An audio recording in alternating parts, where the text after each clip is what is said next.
Welcome back, Night Owls, to Delayed After Dark. I'm Orion. And I'm Ducky. Tonight, we're diving into one of history's most chilling unsolved mysteries, Jack the Ripper. The story unfolds in 1888 in London's East End, specifically in Whitechapel.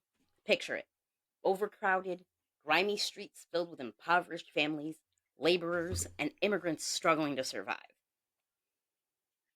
It was a desperate time. Many women turned to sex work to make ends meet. Meanwhile, the new police force was still finding its footing, trying to bring order in the chaos of East End. Oh, and let's not forget the booming newspaper industry hungry for sensational headlines. Oh my gosh. That's totally key because Jack the Ripper didn't just kill people, he terrified an entire city and became a media phenomenon. So let's start with a little bit of the background of his gruesome crimes. Take it away, Duck. Yes, I personally want to dive right into the victimology. He specifically targeted prostitutes. He had a specific type of, I guess you would say, signature. He liked to remove the uterus and the kidneys. He specifically spent a lot of time in the Eastern End in the Whitechapel district. That's where all the murders took place, and they actually didn't take place that far from each other. Which is confusing on why they weren't able to catch someone, even though they were right under hit their nose the entire time.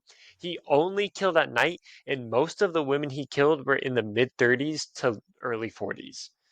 That So, is wild to hear about because you wouldn't think like of all the things. I mean, like we do know a little bit about the time frame that there was a lot of sex work going on at the time because there was so much poverty. But you don't automatically think, women in their late 30s to mid 40s when you're hearing, sex work. You usually think younger nowadays, but that's just wild. yes, back then it was a pretty, like, almost everybody was doing it. Now, we're going to start diving into the victims. I don't have all canonical five on me at the moment, but we're going to start with the first victim that the police thought they could attach to Jack the Ripper. She is not one of the canonical five, but we will also be throwing out addresses. However, back from 1888 to now, the addresses have completely changed and the layout of the city is not even the same. So we will start with the first victim, which is Martha Tabram. She was 39 and lived at 19 George Street, which was only 270 meters away from the murder site. The body was found on August 7th at about 4:45 a.m. by John Reeves. He was on his way to work at the time.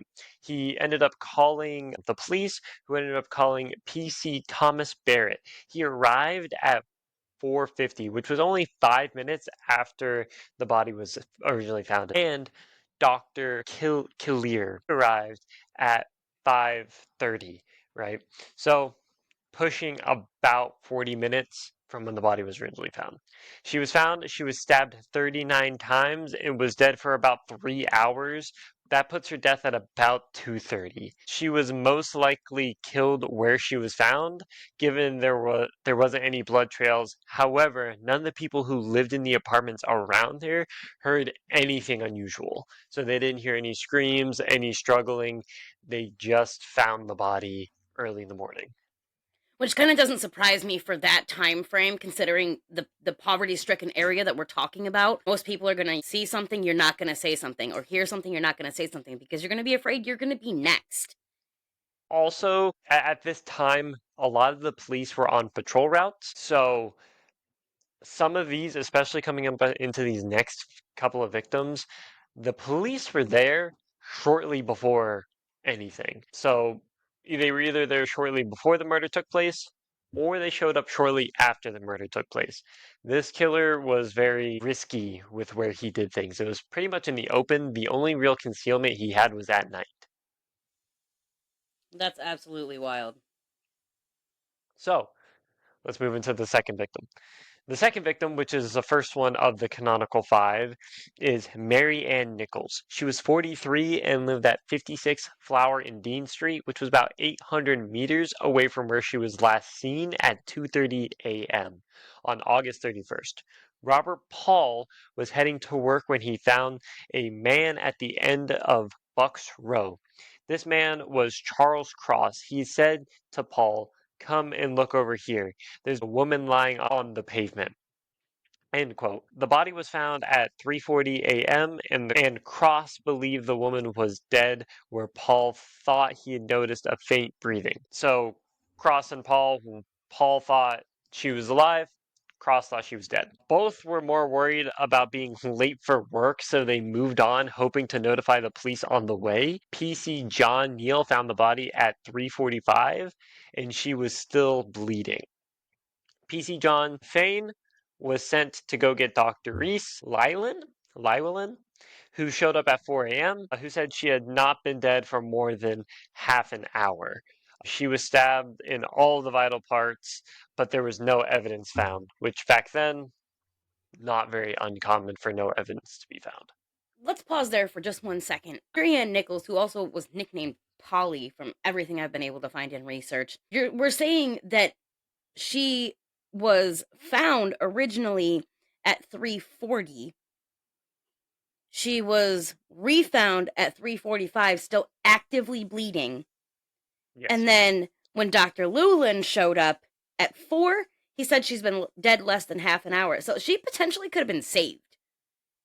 Yeah, she definitely could have been, but this is back when medical knowledge wasn't that great, and especially with being stabbed as many times as she had been stabbed, and all of the vital parts of her organ, potentially she could have been saved, but again, this is early in the morning, which is kind of weird that these two men were more worried about getting to work than actually trying to help save someone.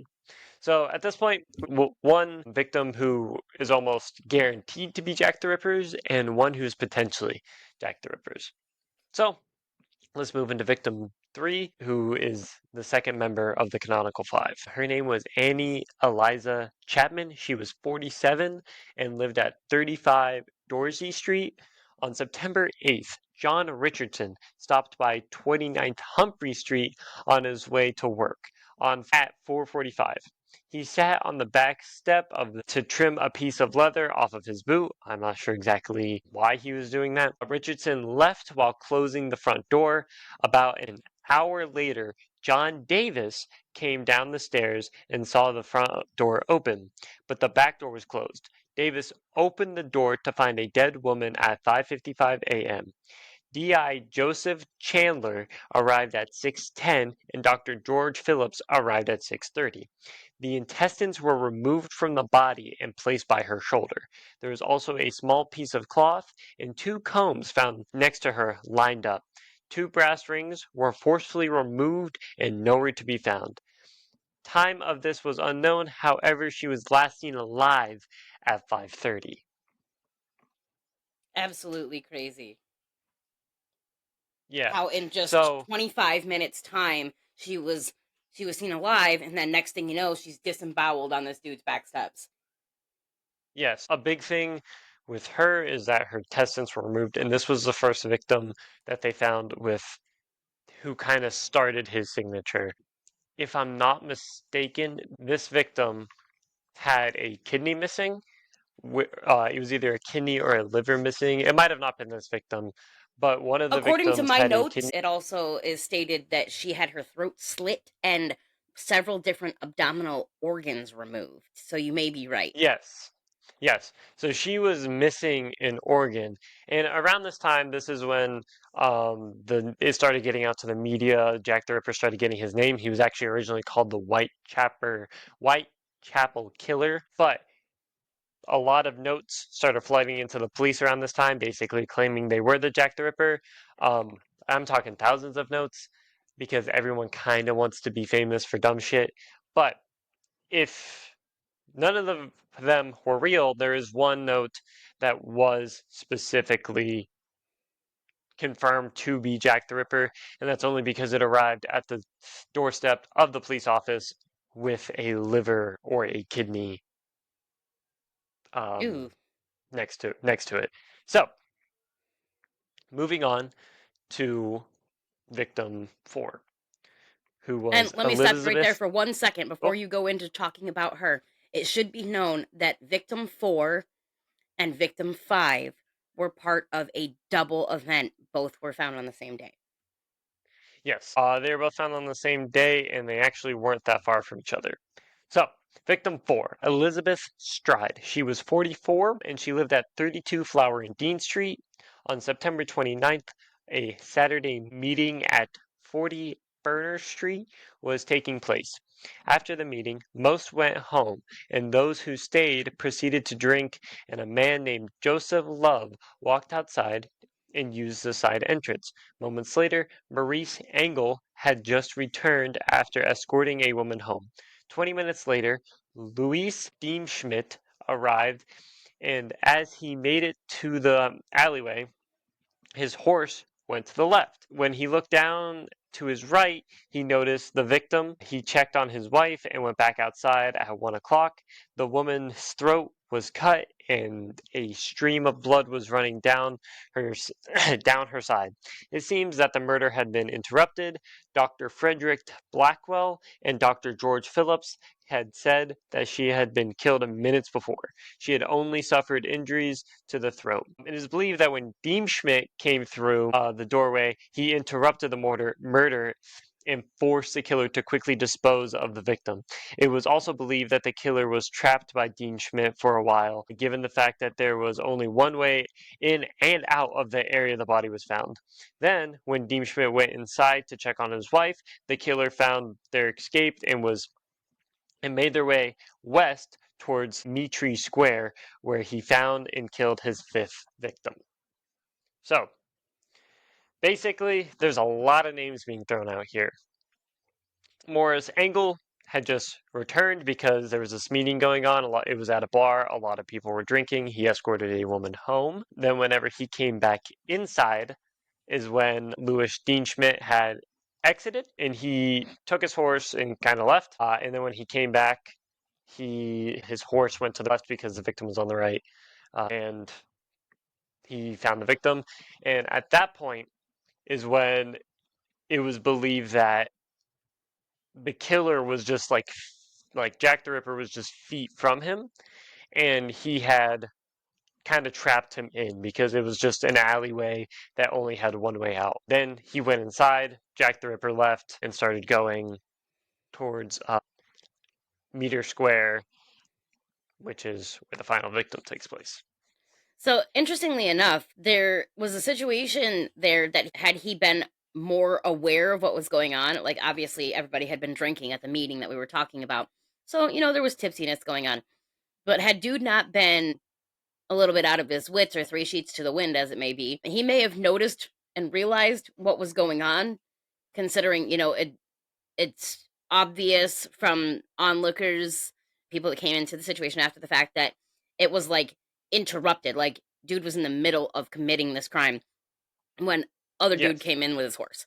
He could have potentially caught Jack the Ripper at that time, but his concern was with his drunken mind was not shout, "Hey, something's going on here," and stay in the alley. His first concern was his heart. Let me go check on my wife. Which is kind Yes. of like, it's beautiful to think about. It's a sweet sentiment, but it's bittersweet because he could have stopped any further murders happening. And there's at least two more in the canonical five. Yes. So, all right, we are going to move into the fifth victim, the fourth one of the canonical five. This one again took place shortly after the previous victim, Elizabeth Stride. This is Catherine Eddowes. She was 46 and lived at 55 Flower and Dean. If you notice, a lot of these people lived in the same building. Across the city, about 900 meters to the west at Mitri Square or Mitre Square, at about 1:30 a.m., PC Edwards Watkins was patrolling the area. He went through once every 30 minutes. In the time it took him to get all the way around, he found that Mitre Square had turned into a crime scene. She was found at 1:44 a.m., only 44 minutes after victim 4, who had been found by Dr. who had been found. Dr. George Sequira and Dr. Frederick Brown showed up and found her intestines drawn out and placed over to the right of her shoulder, and said the body was found mere minutes after they had been killed. Little So, interesting factoid to add there, a piece of Miss Eddowes' apron was found near a cryptic chalk message nearby that said, "The Jews," poorly misspelled, are the men that will not be blamed for nothing. So some anti-Semitism going on as well. Yeah, pretty gross. Yeah. So there was not a lot that goes behind her killing, besides the fact that she was killed in the same manner that a previous victim had. But the thing is these two victims were not only killed very quickly and a little less than a mile away from each other, also both had been like very close to someone when it happened. Like they weren't just, oh, you were walking down the street at night. This was police are actively patrolling this area, or there's a lot of people in the building right here, and they're tipsy and they're walking around. So, Which makes it that much more wild because, like, this dude is just putzing around killing chicks. yes, like he is a very, very ballsy killer. So, Absolutely. going on to the final victim. Now, I don't have a lot on this victim, but she stands out. The next victim is Mary Jane Kelly. She was founded on the 9th of November, 1888. And the thing is that she's the youngest victim at about age 25 when it happened. And she was the only victim that was found indoors.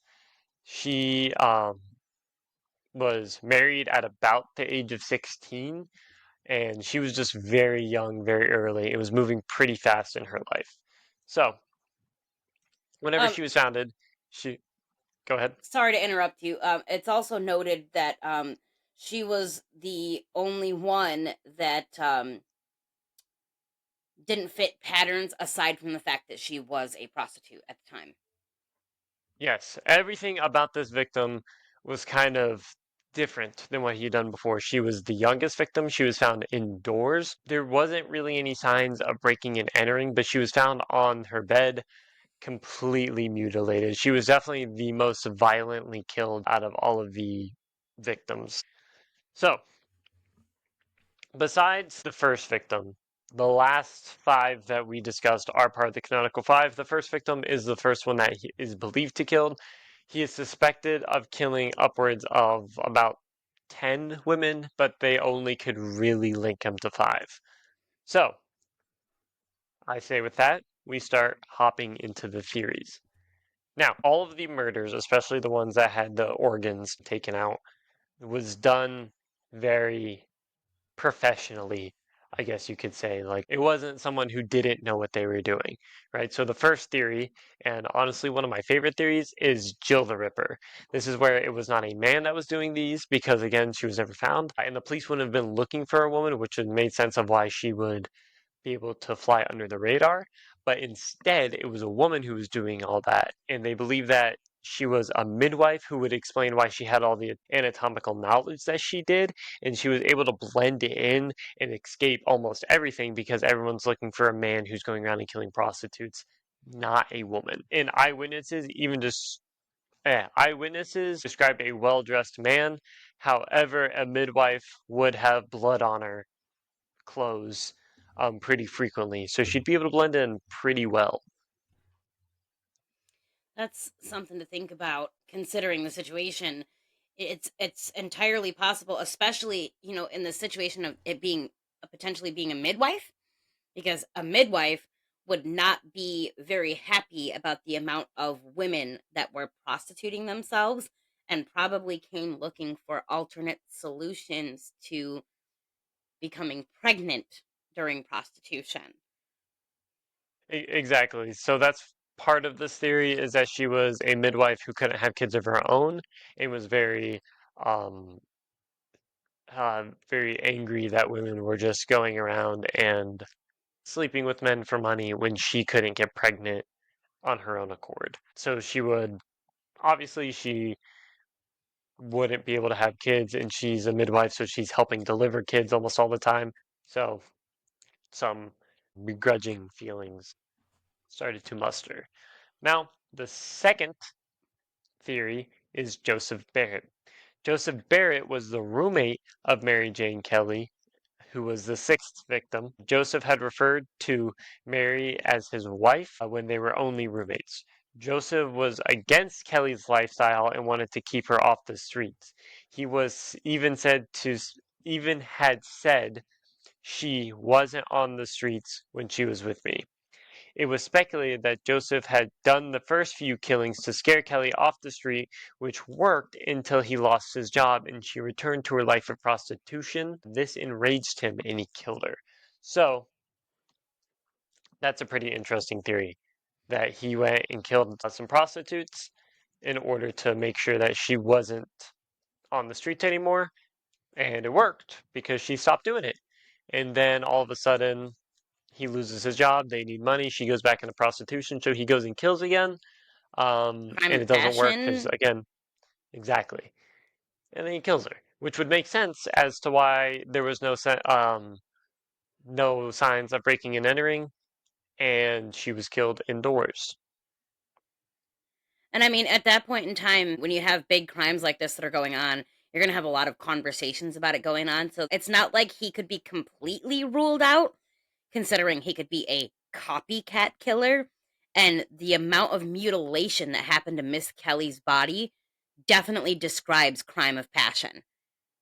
Yes, definitely describes it. That's probably why I didn't put a lot of her in here because it seemed like he met the MO of Jack the Ripper, but I think by the way I wrote everything up, Martha Tabram fit the canonical five more than she did. And Martha But Tabram was mentioned in my notes as well, but I couldn't find anything that said that they definitively linked her to being one of Jack the Ripper's kills. no, so she wasn't. So only the canonical five are the ones that are 100% his. She just met the MO, and they believe that she was the first person that he ended up killing, and enjoyed it, so he continued. Wild. So on to the next theory, which is Charles Cross. That name should sound familiar because he found the second victim and couldn't really give us all an alibi to where he was or why he was more interested on getting to work at the time. The second You victim mentioned also that. shown, yes. So the second victim also showed sight signs of interruption and would make sense as to why the body was found so close to the time of death. However, besides what could have been pure coincidence, there's no solid evidence against the killing of the second victim, who was Mary Ann Nichols, which was the first one of the canonical five. He would found her really fast, and it showed signs of interruption.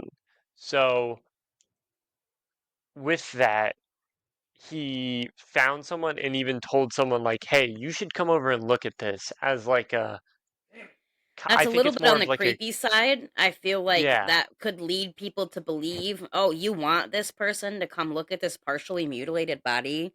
Like, that's a little yeah. creepy. So I think that's where it kind of went to, was him like saying like, "Hey, you should come look at this because look at what I just found and totally didn't just do." Wink, wink, nudge, nudge. Um, but Absolutely.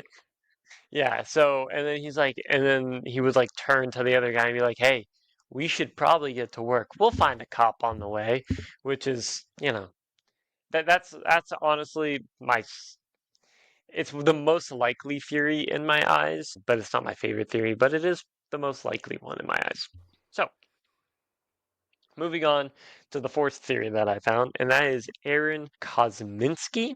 Aaron is suspected because of his known hatred towards women and his murderous tendencies and constant in asylum visits. He also went buds into a hospital around that time, um, that the murder stopped and died in the hospital. So he was admitted into a hospital around the times that the murder stopped, and then he died that time. He is doubted only because of the lack of any evidence. He never had any alibis or couldn't tell anyone where he was during all the murders, and was released from the hospital around the time that the murder started, and he was a likely candidate, but also not the strongest suspect. So, I fumbled through that one a little bit, trying to read off my notes because I read at like a third grade reading level. But basically, he hated women and had some murderous tendencies, and he was constantly admitted into hospitals, like mental asylums, Yeah, and I he was actually have released. a little bit of extra for you there too. I don't know if you have this in any of your notes. He was Probably a don't. Polish immigrant into the area during that downtrodden time with a severe history of mental illness, like you were saying, constant Yes. asylum, inpatient visits. And there was also DNA evidence collected from Catherine Eddowes' shawl that was allegedly linked with Kosminski.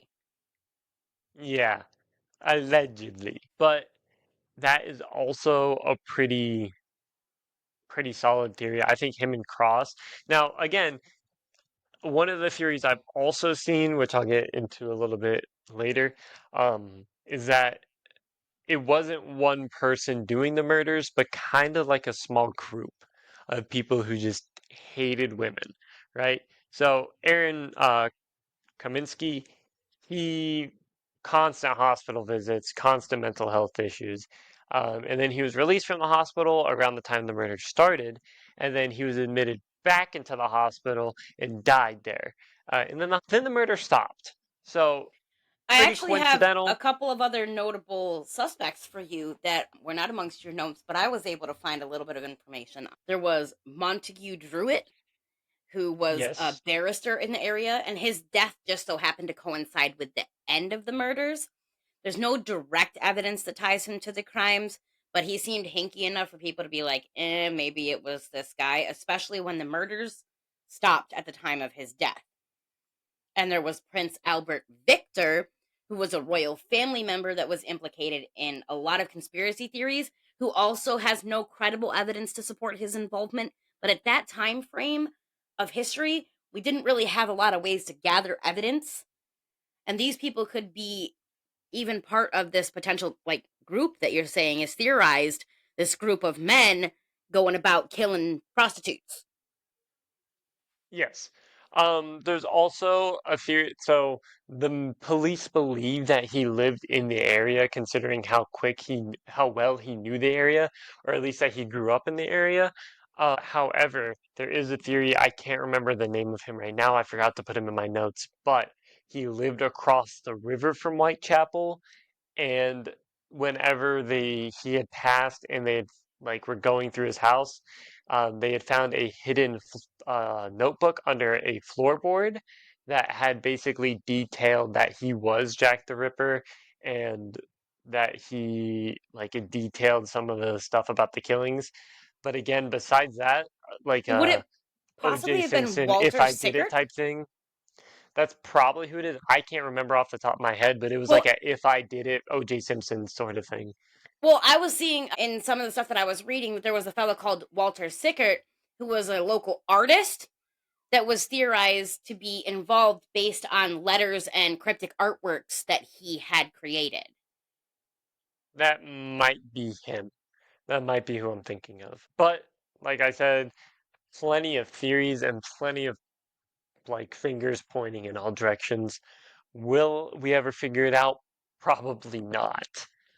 But with at least my notes can coming to a close, Jack the Ripper could have claimed up to the lives of 11 women. That is who he's suspected of. Um, However, there are only strong evidence that suggests that there were only five victims. The women of Whitechapel were constantly looking over their shoulders after these events, and some even stopped working on the streets entirely. Which, if that was Joseph Barrett who was doing it, that would make a lot of sense. Well, I mean, it would help, I guess, like reinforce his point that women shouldn't be on the streets. Um, but I personally believe that Jack the Ripper was a woman. I just that is my personal opinion because of how easily they were able to evade everybody was able to just blend in. And again, if the police are looking for a man, you're not gonna suspect a woman at all. And especially if she was a fellow lady of the night or a midwife, then she would know the streets really well. She would know when the police are coming around, and she would be able to actually move in a way that would keep her from being found. What about you, Orion? Well, I actually, I'm kind of with you on that. There is a couple of things that suggest other theories that kind of like keep my brain moving. So there was a set of crimes that happened in the United States, and the killer was called the Servant Girl Annihilator in Texas that preceded the Whitechapel murders. And many people think that this may be linked to a man called Dr. Francis Tumblety, who was an American doctor with a history of misogyny and Mm, suspicious behavior.